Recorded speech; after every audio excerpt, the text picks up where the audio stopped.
This is an interview by Roland Matthies for the Ohio Historical Society, not for the Ohio, but for the Clark County Historical Society. The interviewee being Dick Foster of Springfield. It is now August 28th, 00, and this is intended for the permanent archives of the Society. So Dick, I turn to you, having asked you to cover your lifespan and your observations about Springfield. Pretty much leave it to you what you want to say. Okay. You want me? Just picks up. I was born in Springfield. Oh, I didn't know that. April 6th, 1924. You're just a boy. Right. And my father was the manager of Buckholt's drugstore at Main and High Street for a number of years, and until about 1938. And my grandfather ran Foster's Meat Market on North Fountain until about 1938, at which time they both went out of business.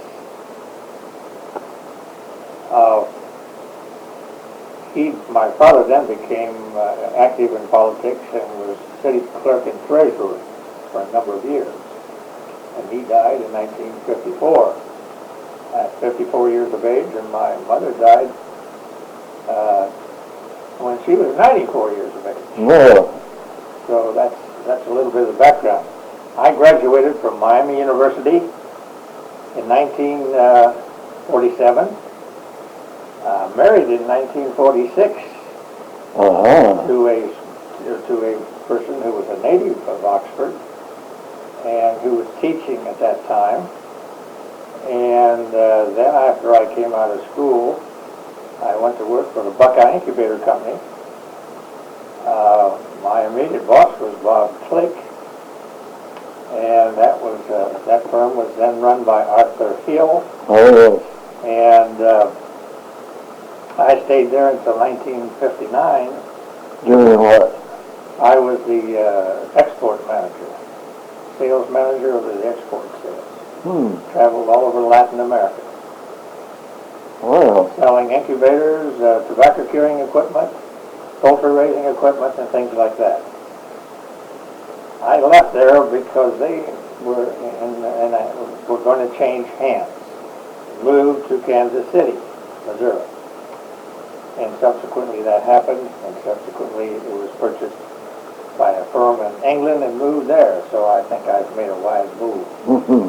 I didn't have any particular career plans at that time, but I became the first manager of Northwood Hills just as soon as I left the Buckeye Incubator Company. Is that right?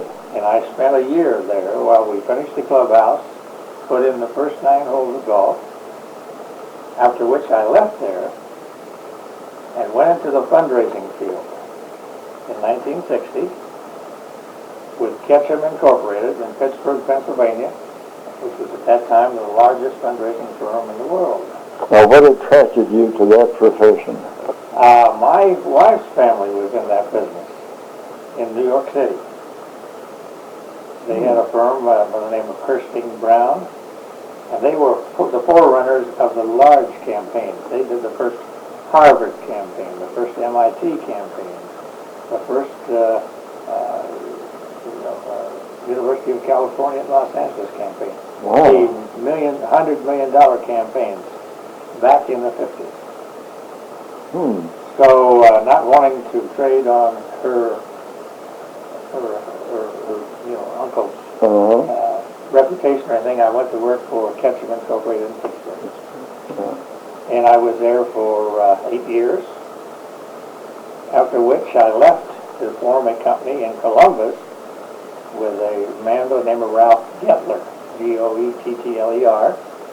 The firm was Gettler Associates, and it was based in the Levesque Tower for a number of years, after which it moved down near the village, and they purchased a building down there at 580 South High Street. and I was there for 17 years. So I had my first 25 years with professional firms. And then I left in 1984 to go down to run the first capital campaign for the University of Alabama at Birmingham. Now that's the medical school and the community college. And they had never been in a capital campaign. So I went down there. On your own? On my own. I left the firm, went down there on my own. How did you get attracted there? Well, you know, there's a network among, people in the consulting field. Yeah. And they were, one of my friends in the consulting field said, one of my clients needs someone like you. And so I went down and was interviewed and hired within a week. Oh, my land. So I directed their first campaign for $25 million, and within the first 2 years we found out we had gone over that. So we increased it to 50. Who are your alumni primarily?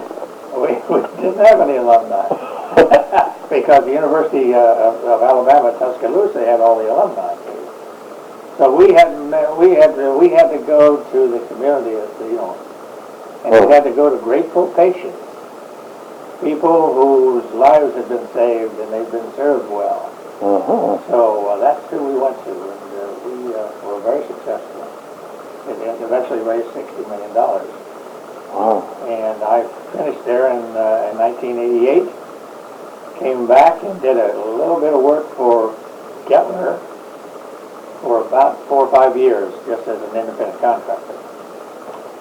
And Dick Kuss then got a hold of me and asked me to help him do the second go-around for the Clark State Performing Arts Center.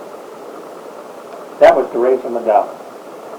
And we undertook that, and I believe it was in about 1993, and for a couple of years while we were struggled along and raised about $800,000-900,000 for endowment.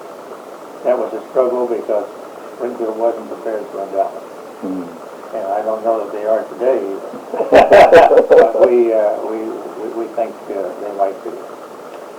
To someone like you who really started an endowment program many, many years for Wittenberg, you can see what endowment has done for them. Yeah. And planned giving, which you were the founding father of that field, it certainly has saved many institutions.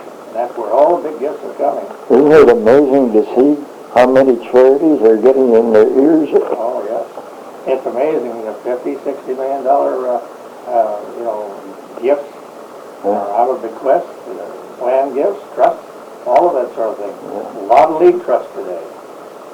People who have to, give income for 10 years and then have it go to their heirs and that sort of thing. So, at any rate, that's the way it went for a couple. And then in 1995, when we had closed down there and I didn't have anything to do, one day Roger Hart came to see me. And he told me about the Historical Society. And he had been to see Dick Kuss about it, and Dick Kuss suggested he come to see me. Uh-huh. So that's when it started, August 15th, 1995. How old were you then? Let's see, I would have been 71. Mm-hmm. 71 years of age. So I thought about it for a while, visited with Virginia Wygant, got a little bit of history of it. And then one day on October 20th, I was called to a meeting at the Chamber of Commerce. And there sitting was Dick Kuss and Tom Loftus and Larry Krukowitz and Charlie Brother, all the bankers and all the utility people, plus Bill Kennison, representing Wittenberg, because he was still there, and Dan Shumlin. Wow. Now, Dick Kuss said, I'm ready for another community project. And I would like to suggest that you hire Tom Loftus to look into 3 projects that have come to my attention. One is to improve the parks and recreational facilities in Clark County. 2, to improve the fairgrounds, and 3, to do something about the Historical Society, which has had all of those artifacts stored at Memorial Hall for all of these years, and they were vastly deteriorated. So Tom Loftus undertook that assignment. He was paid a modest sum of money for that. And in about 2.5 months, he concluded the study. The first 2 projects were not ready to move. They had a political problem between the county and the city on each one of those. Yeah. And those had to be resolved, and today now they are resolved. We will be addressing those very shortly, both of them. Mm-hmm. And the third project, the Historical Society, they were willing to take that on. So they gave me the modest sum of $15,000 to get it started. And Dan Shevlin felt that I would be better off if I became a trustee. I'd be in a stronger position if I was going to be associated with raising money for the Historical Society. So in February 15th, 1996, I became a trustee. So, whenever you start any campaign, you better put together some kind of a steering committee, an advocacy committee. And it better be composed of the best people you can find. You see, I was a member of that board prior to that time. That's right. And it was a pretty hopeless situation. That's right. I would have preferred to have had 12 people from the community, but I had to settle for 6 trustees of the Historical Society and 6 outside of the Historical Society from the community. So we picked Fred Leventhal and Nicholas and Estevacia Pittner Brown, Tom Loftus, and I'm trying to think of the other 2.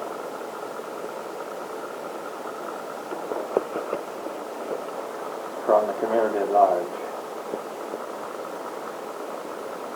And it's not coming to me right now, but I'll think about it now and I'll give it to you. Mm-hmm. And then 6 came on from the foundation.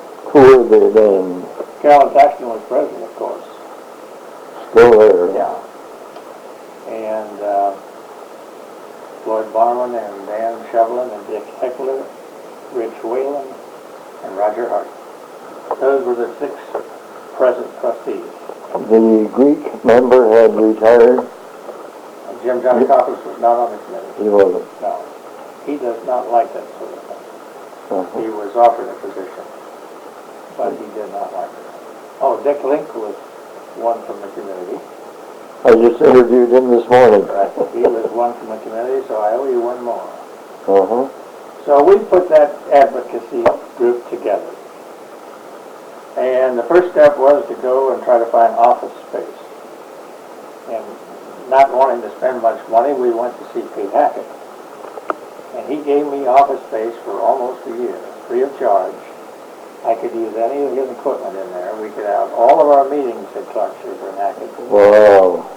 And I didn't have any secretarial service, but Bonita Haig from Mr. Kuss's office did all my letters.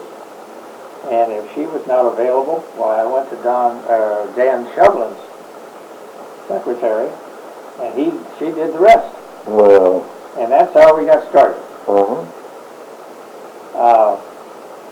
The strategy developed was to go to the county commission and try to raise roughly $4.5 million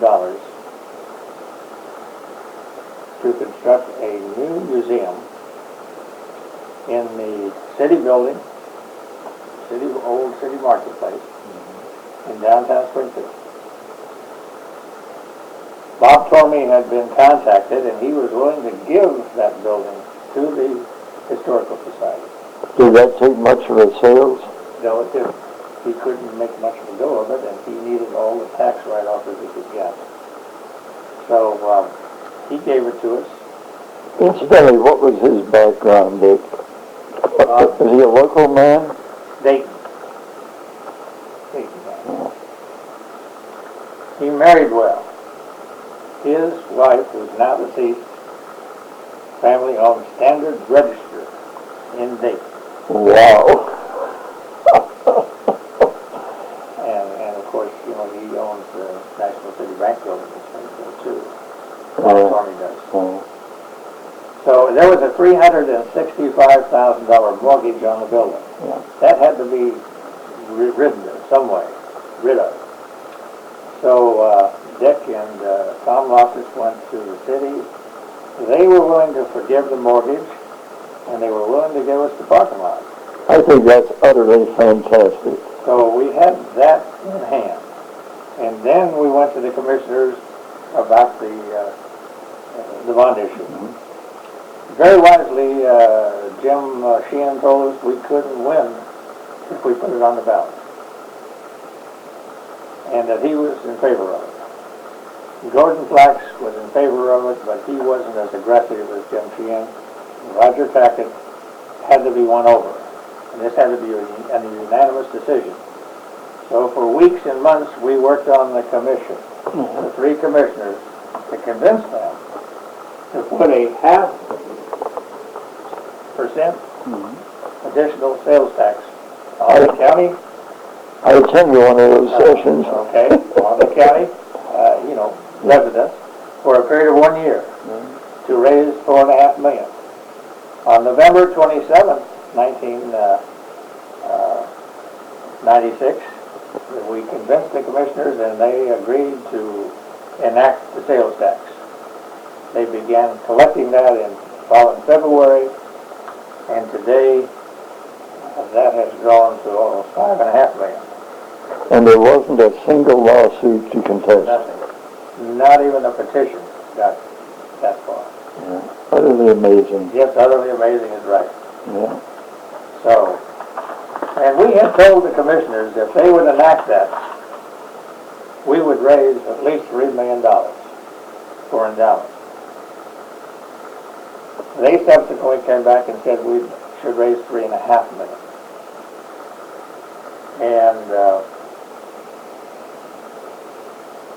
And I told Dick Chris I thought we could raise $4 million, so that's what we went out to raise.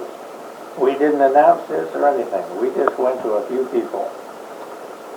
And before the commissioners enacted this, we'd had 4 or 5 contributions of $2.5 million, totaling $2.5 million. We had one at $1 million and $3.5 million. That's $2.5 million, and then the rest of them were $100,000 to keep it. This is all local money. All local money. All individuals. Fantastic. So that was the final thing that convinced the commissioners that this was a viable project and worthy of asking the taxpayers to put up some money. Well, there I was. It was January 15th. I sat down with Rob Kearns, who is a designer, a very fine art designer, has his own firm. It subsequently has moved to Dayton, but he still lives here. He lives out on Roscommon. Never heard of him. Well, Rob Kearns is an unusually fine young man. He's about 47 years old. And he built a home out on the corner of Kilkenny and Roscommon that looks like a Frank Lloyd Wright house. And it's up on a hill. Yeah. That's his home. And he's done so well. And he has big accounts now, so he had to move to Dayton. He has Johnson & Johnson and, people like that. So he needed the support system that Dayton could provide, and we could. Another young man I contacted was Paul Cronley. And he makes films. And had done a film for the Chamber. And I liked him very much. And subsequently, he has gone to Dayton and gotten big, and he's doing a lot of work for Procter & Gamble now, and PBS and people like that. So we had excellent people. And then I went to Jeannie Lampy, who was Dick Heckler's daughter, and she runs graphic paper products and metal printing because I had to have printing. So I had a designer, I had a writer, I had a film producer, and I had a printer. And I told them all, you have to give us the best price you can and have to wait as long as, until we get the money. We do not have anything to pay you for. Judge. Right. And that's how this all started. They produced a case statement. They produced a memorial gift opportunities catalog. They produced an 11-minute film. And we were off and running then. So during that year then, we added another $1 million to the endowment. We went out and contacted way beyond, I think we must have contacted 40 or 50 more people, and got gifts ranging from about $5,000 to $100,000 to aggregate that next million. A design team from the National Park Service was hired, and they came on board. And the National Park Service permits them to do that for a certain number of weeks each year. And they were top grade. And those two fellows had designed the St. Louis Arts Museum, had been on the redesign of Ellis Island, had been on the original design of Colonial Williamsburg, and several others. Collectively, they've done 200 museums all over the world. They're still with the Park Service, and they still provide this service to some people like ourselves. We could not probably have acquired them, but Floyd Barman had a relationship with them, so he was able to bring them on board. Now, what did they do specifically for us? Well, what they did was that they formed a timeline from the beginning of this community, and that timeline I think started at 1830 and went up to present time. They identified all the key events of all those periods, and then they searched the artifacts to see what we had to back up those events and tell the story of those events. And that's how they do that. And that took them about 2 years to do that. Have we ever publicized that feature? Not publicized it now, but it's been told around where we had to. Another thing that happened in 1977 is that we were the recipient of a $900,000 Dunberg estate. Dunberg was the Dunberg woman was the great-great-granddaughter of Asa Bushnell. Oh. Now, we only got $450,000 of that. The rest of it went to Wittenberg and some others. So we got $450,000 of that $900,000 estate. That helped immensely. We also got a $500,000 federal grant that year. And it came about November 2nd it was. Dave Hobson was able to grab a hold of that with no restrictions. Now, the unfortunate thing was that we had to deal with the tenants in the building. And the federal law says that if you take federal funds in this situation, you had to reimburse those people for their expenses of removing themselves from your building. Oh. That took half of the $500,000. That was a blow. But those people all, they didn't create any problems. They were all very warm about it, very happy about it, and very grateful for it. Most of them never reestablished themselves. Oh. So they were at that point in life where they realized they couldn't make it as a small business anymore. And that's why Mr. Tormey wanted to give up that kind of a business in that building. So in 1998, we're up to it again, and we exceeded the $4 million on the 15th of March. We had $4.1 million, and we haven't raised anything since then. We got out of the way for Wittenberg and some of the other folks, and Mr. Dominic was very happy we did that with Red Bull Air Testing. And of course, we're good friends with them, so we want to respect their wishes. The design team had spent several months in and out of Springfield putting all of this together. And they came back with plans. Those plans were then submitted to the county. Now, the county, we had to give the county the building. Yeah. We do not own the building. Right. We lease the building for so much a year. I think it's $25 for 20 years. And we're responsible for the operation of it. So there had to be building plans, and the county selected an architect. They had several who applied for it. I think 3 or 4 from Springfield and 2 or 3 from Dayton, and 1 from Columbus. And Steve Sharp was selected. So then the design team began to work with the architect for the final plans, preparing for a bid process in 1998. Now, this design team was this national group that were volunteering at the federal government's expense. No, we paid them for it. We paid them. Yeah. Like consultants in the college field, you're allowed to take 30 days to sell your services to someone else. Yeah. To add to your package of your monetary package, and also get the experience of a wider market. So we did pay them for it. Now, what are we using for money to pay these people? It comes out of the money from The endowment. The county. From the county. Yes. And like the architect fees, it comes out of that. And we then began during late 1997 and into early 1998 seeking federal or state funding. We asked the state for $6 million. They gave us 3.5.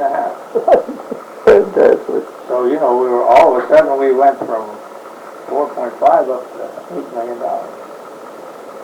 And so we took some of the Denver money and we took some other money to add to that, and I think we went out for bids for $9.7 million. And it came from an aggregate of the federal funds, the state funds, some of our funds, and the local funds. That made up the $9.7 million. Now, subsequent to that, we've gotten another $2 million, $2.5 million from the state. For an annex. There will be an annex in the form of an exhibition hall of 10,000 square feet, which will go from the Heritage Center on the center street, right down there, right over to the railroad tracks, from the building to the railroad tracks. Or close off that end of the parking space. Yeah, close off, we'll lose that parking. And this is primarily for big equipment, Yes, like the road roller? all that. Yeah, reapers, all that kind of stuff, So anything that you can't get into the building because you fall right through the floor. So that's And that's paid for. yes. The bids were opened on the 21st of April 1999, and they all had to go through an approval process with the preservation office before we could start construction, and that took several months. And I think construction started in September or October of 1999, and it'll be over this year. It'll be over the same time this year.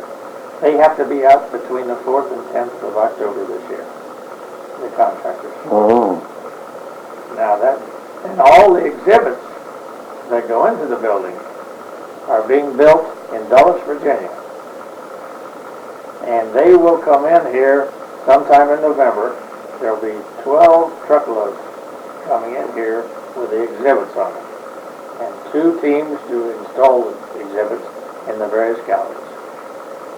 And by December the 20th, they tell me, they will have the exhibits installed. And we'll take the next month in training everybody, getting all the systems tested, and open on the 27th of January. You still feel confident about that date? Yes, we're going to be notifying all the members that on the 21st we will have our annual meeting there on the Sunday the 21st, beginning at 2 o'clock to elect a new president, because Bill Kinnison cannot serve any longer, new trustees, and the meeting will last about 30 minutes, after which they will have a special tour and see the building before anybody else does. The members will. Yeah. Great. Well, as you've indicated, it is a pretty good story. I'd say that's a very modest appraisal of it. I think it's utterly fantastic. And I hope and dream in my advanced years that I'll still live to have the public know more about this than they do currently. And I think it's a rugged job to try to figure out how to do that. You have to get the cooperation of the newspaper to do a big section somehow or other. Have you got it already? I think so. Good. Good. That's good to hear. Because I talk to people about it, and they give you that vague look of, oh yeah, I hear you have that tax we had to pay, and so on and so on. But I also hear many laudatory remarks that this will do for Springfield what nothing else would. Well, we hope so. Yeah. This will add some culture that we simply have had a lack of for many, many years. Well, Bill Kinnison and I have spent 5.5 years together, and he has done a yeoman job in representing this project. He surely has. And I never thought he'd tackle a job like this one. it's just amazing. Yeah. Now, what's your part going to be? My part, next year I'm finished too. Are you? Yes. Mm-hmm. So I will fade off into another project somewhere. I understand that much of your work was contributed, right? All of it, yes. All of it was. Fantastic. Yep, there's some people that do very quiet things, and you're one of them. It was a labor of love. Yep. Yeah, I really enjoyed it, and I felt that I owed the community something, and owed all these friends that I have made a lot too. Floyd Barman is a very unusual person. Over there on the wall is a line drawing of the home that we formerly occupied to show one of his sidelines of his artistic inclinations. And we've gotten to know him pretty well and his dear wife. But I think Floyd will admit, as I'm sure you and I feel, he is not an engineer and he is not a financier, but he is an artist. And a fantastic one. He really is. Yeah. Tremendous creativity. Yeah. And it's amazing now, the Ohio Arts and Sports Facility, which represents that $3.5 million and the new $2.5 million for the annex, they're amazed. I mean, he drew the building. He drew the rendering for the building. Floyd did. Yeah. And he has talked about everything that's going to go in there. Yeah. And for the last 15 years, you know, he spends a lot of time at the computer. And he has stored up all this information of the things that are going into the annex. And we just sent a 25-page report over there, and they're amazed at what we're doing here. Uh-huh. Now, you know, they're underwriting the football stadiums in Cincinnati and Cleveland and big projects like this. When they see one like this come along, they are amazed at what a little community can do. Yeah, yeah. And what some special people exist there that have tremendous talent. So, I'm so glad that you brought a man on deck recently to have some control of the financial accounting and so on. Roger I Schrock, think Roger Schrock will he's done a do fantastic a good job. so far. Has he? Yes. He has a huge job at our church. That's what they tell me. You know, He's president of the council, and you've got a capital campaign in the planning stages now, and I guess a feasibility study underway. Yeah, I was at the meeting last night, and we're horsing around with somewhere between $600,000 and $700,000 from a congregation that is dwindling. Well, you know, we had covered at the Presbyterian have about the same problem. Yeah. And we're not bringing any real numbers of young people in. You're having the same problem that way. Yeah. Now, probably to our good fortune is that we have lost some people who have left quite a bit of money there. Yeah. You know. We have not. And I didn't think you did, but I didn't know for sure. But we've had been a benefactor of several fairly substantial estates. Yeah. Yeah. Well, the Covenant has been very fortunate in that regard, but on the other hand, it has lived up its income very nicely by being of great service to the community, I think. And the rehab of the building and the new construction, I think, has been an enhancement. And I'm delighted to see St. John's Lutheran doing the same thing. And we hope that First Lutheran will be doing the same thing. It's our hope that we can keep attracting people downtown, but it's a tough one. It is a tough one. Very tough one. Yeah. Well, what do you see for Springfield in a reaction to this now that you've got your shovel into the ground and you've got the ground turned over and you've got maybe a worm occasionally crawling out of the soil? Do you see any accountability problems from the standpoint of having administered all this money? Have you had a pretty clear picture of record keeping? I would say, you know, if we have one thing that we didn't do well, it probably is keeping the records as well. But I don't think we'll have any problem there. Yeah. We are like anyone else.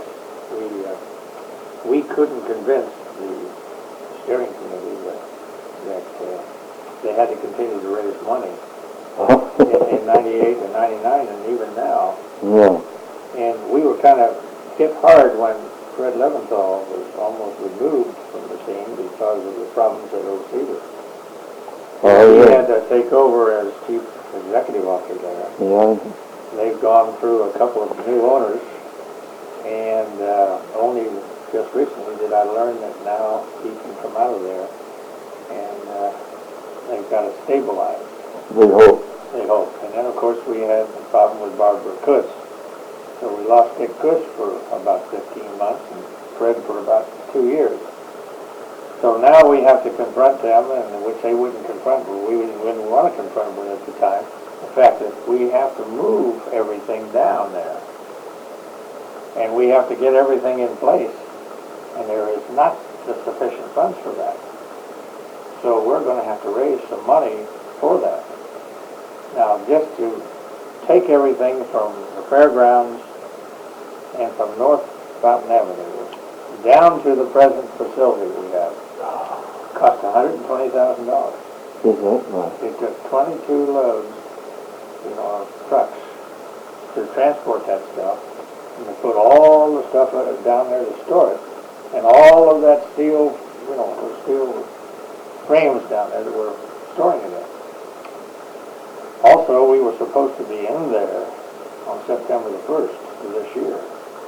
We're going to get in 5 months later. Now, to maintain the rent, heat, and everything on that building is $8,000 a month, so that's $40,000. You mean the present warehouse? Yes. So we have to pick up the moving expenses. We have to pick up the expenses of 5 months of remaining in the old facility before we move to the new facility. Yeah. And things like that. Now, those things are not real sexy things to sell. And like trying to sell a mortgage. Right. And so whether we can get all that money we need or not. And then you need money to have all these openings. You have to have an opening for members only. You have to build a volunteer force of a minimum of 80 people. And you then have to have some kind of a party for the major donors. And that's going to be on the Friday night before it opens. and then you've got a big opening on Saturday and Sunday. And that costs money. We estimate that, and to bring the press in for press parties, about $35,000. So we're talking a couple $100,000 that we need to raise between now and year end. Who's going to do that? You? We hope that Dick Kuss and Fred and Bill and I will do it all. And Dick's got himself up to the ears in that bond issue. Yeah, but he's amazing. He can do everything, you know. He sees people on the weekends at parties, you know, and that's all. He does it there. So that's no problem. And he has Tom Loftus as a big helper. That's right. So, and I forgot, Tom Loftus would be a part of that sales team too. Yeah. So it can be done, and it's just a question of selling them. And we're going to get together next Tuesday, the 5 of us, and see how we're going to approach this. And then a week later, we're going to bring in 10 more people. And 15 men and women sales force should be able to do it. Now, one of the things I want to show you, you want to turn that on now, and I'll show you this. Now, continue with the plans, Dick, from the standpoint of trying to keep this place operating without a deficit. Well, that's a real problem. That's a real challenge for anybody. Tell us about the bricks. Well, we hope to sell 1,500 bricks from the very beginning. And over the next 10 years, we hope to sell another 10,000. We have space for 11,000 bricks.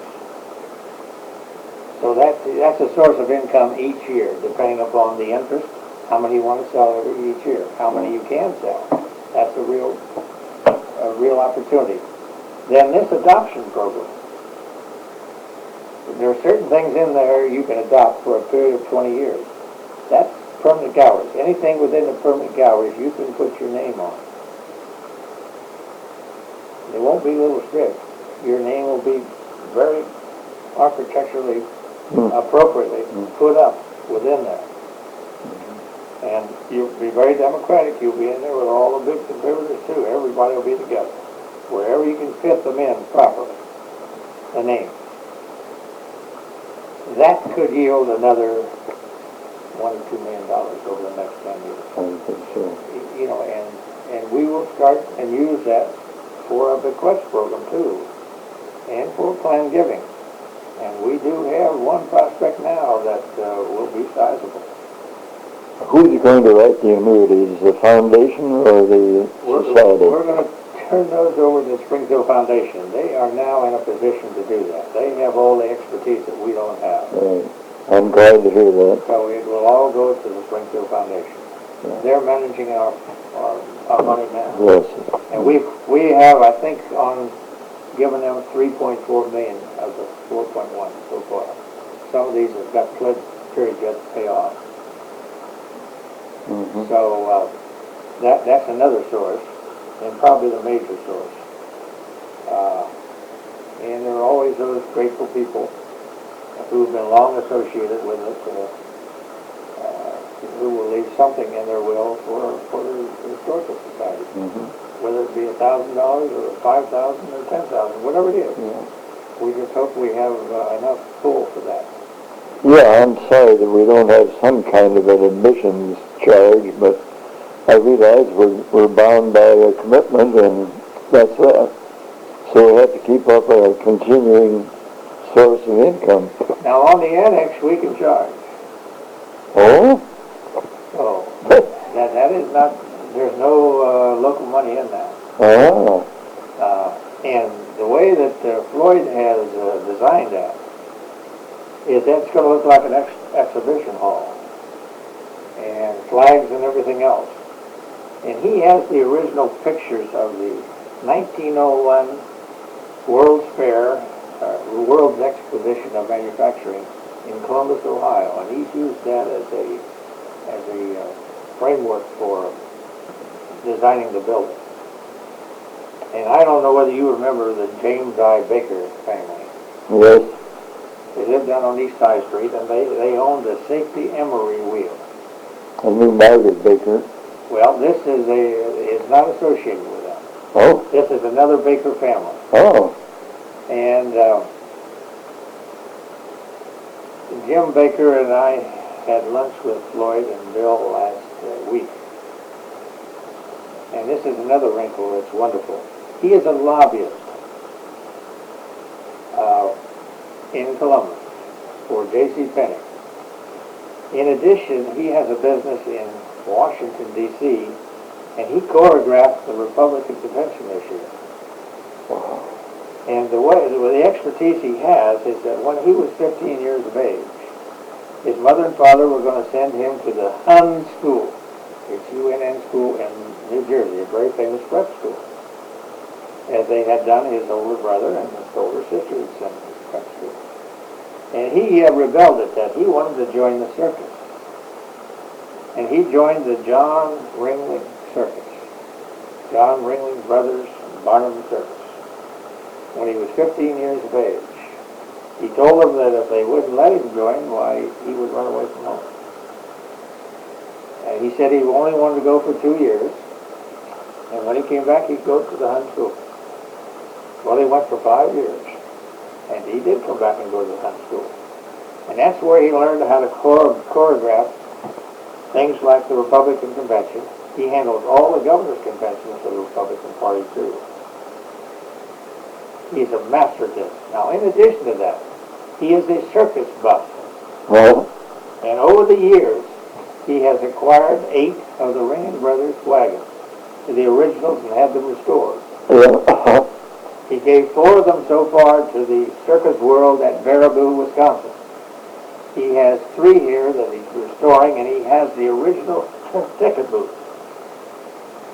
And we will have that ticket booth outside the annex when it opens, selling tickets out of there. wow. So, you know, you talk about Mr. Barnum, he's Mr. Barnum, really. So all this stuff is coming together, and in this way, I hope the community will judge us well. That we've tried to do our best to make history as enjoyable as ice cream. Well, let me conclude, Dick, by saying that I salute you. I think you've done a tremendous job. The little bit of help that I made to you a few years back on plan giving, I hope has been productive. You helped my training. And I see in you an example of citizenship that in many ways emulates Dick Cross. And of that you can be very proud. Very proud. Yeah. And I can see that those of us who know you and who know something of this story you told me should be ever so grateful as I am. Well, thank you. Yeah.